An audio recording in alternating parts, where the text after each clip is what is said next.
Pendidikan ialah suatu usaha atau kegiatan yang dijalankan dengan secara teratur dan terencana dengan maksud tujuannya yaitu untuk mengubah dan mengembangkan perilaku dan karakteristik yang diinginkan. Dan juga bisa dibilang pendidikan itu harus kita bisa ambil suatu manfaat dari apa yang disampaikan itu. Terus pemuda yaitu individual yang bisa dilihat secara fisik, mengalami perkembangan baik secara psikis dan mengalami perkembangan secara fisik kan mengalami perkembangan, dan secara psikis mengalami perkembangan emosional. Dan pemuda itu cara berpikirnya lebih terbuka dan lebih mempunyai sikap tanggung jawab. Terus dan juga pemuda ini mempunyai semangat yang besar. Terus kalau kita satukan dalam hal ini, dalam materi ini, yaitu pendidikan kepemudaan, yaitu pendidikan non formal, suatu kegiatan non formal, tidak secara maksudnya secara bakulah, yang dilakukan itu oleh anak-anak muda, yang dilakukannya itu kegiatan yang bermanfaat. Fungsi peranan anak pemuda dalam dunia pendidikan.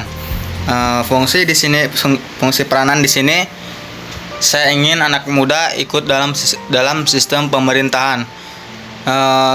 Ya mungkin dalam skala kecil dalam pejabat desa. Itu bisa mempengaruhi program-program yang akan kita jalani nantinya. Misal kita dalam organisasi kepemudaan, contohnya Karang Taruna dan Irmas. Jika kita gabung dalam sistem pemerintahan tersebut, ikut negosiasi, kita bisa mudah menggebrak masyarakat untuk melakukan perubahan khususnya dalam dunia pendidikan. Contoh kecil itu pendidikan dalam menyadarkan masyarakat tentang pentingnya cara meletakkan sampah dengan baik. Manajemen pengelolaan lembaga pendidikan kepemudaan. Dalam hal ini kita akan membahas tentang manajemen kesiswaan, manajemen kepegawaian, manajemen sarana dan prasarana, dan manajemen keuangan. Yang pertama yaitu manajemen kesiswaan.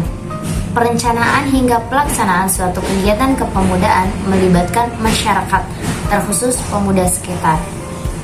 Keberhasilan dari sebuah kegiatan yang dilaksanakan bermuara dari aspek komunikasi yang terjalin dan terjaga dengan baik. Komunikasi yang dimaksudkan pada perencanaan hingga pelaksanaan kegiatan harus baik agar dapat tercapai dengan maksimal. Dalam rekrut anggota, tahapan anggotanya meliputi 1. Penerimaan pemuda, yang kedua pembinaan pemuda, yang ketiga pemberdayaan pemuda. Selanjutnya yaitu manajemen kepegawaian. Sumber daya organisasi dan potensi pemuda beserta lingkungan diharuskan aktif untuk berinteraksi dengan orang lain untuk menjaga eksistensi organisasi tersebut. Hal yang mendasar, para pengurus membangun hubungan dan rasa kekeluargaan antara sesama pengurus guna menjaga harmonisasi organisasi agar tetap dapat kompak dan merencanakan dan melakukan setiap kegiatan serta melakukan interaksi positif kepemudaan. Para pendidik harus memiliki suatu sikap profesional untuk memenuhi kebutuhan peserta didik atau warga belajar serta untuk mencapai suatu tujuan yang diinginkan.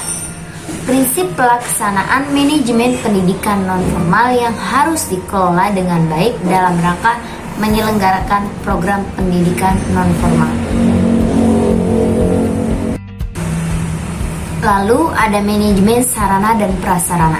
Jika membutuhkan bantuan berupa sumber daya dalam artian barang atau lain sebagainya, bisa diutarakan melalui pengajuan proposal yang baik dan jelas sehingga bisa dipertimbangkan untuk dipenuhi. Bisa juga adanya barang inventaris baik dari hasil swadaya anggota hingga bantuan pemerintah kelurahan seperti pelaratan penunjang keorganisasian, misalnya komputer atau printer, hingga kebutuhan dalam pengembangan keolahragaan. Selanjutnya yaitu manajemen keuangan. Sumber pendanaan lembaga kepemudaan pada umumnya bersumber dari masyarakat dan pemerintah sebagai stimulan yang mengharuskan lembaga mempersiapkan perencanaan sampai dengan evaluasi terhadap sumber pendanaan lembaga tersebut. Strategi kemitraan yang dibangun dengan lembaga pemerintahan atau lembaga lainnya yang memungkinkan dapat meningkatkan sumber dana dan keberlangsungan lembaga itu sendiri. Upaya-upaya yang dilakukan oleh lembaga non-formal diantaranya menjalin kemitraan dengan lembaga pemerintahan, misalnya Dinas Pendidikan.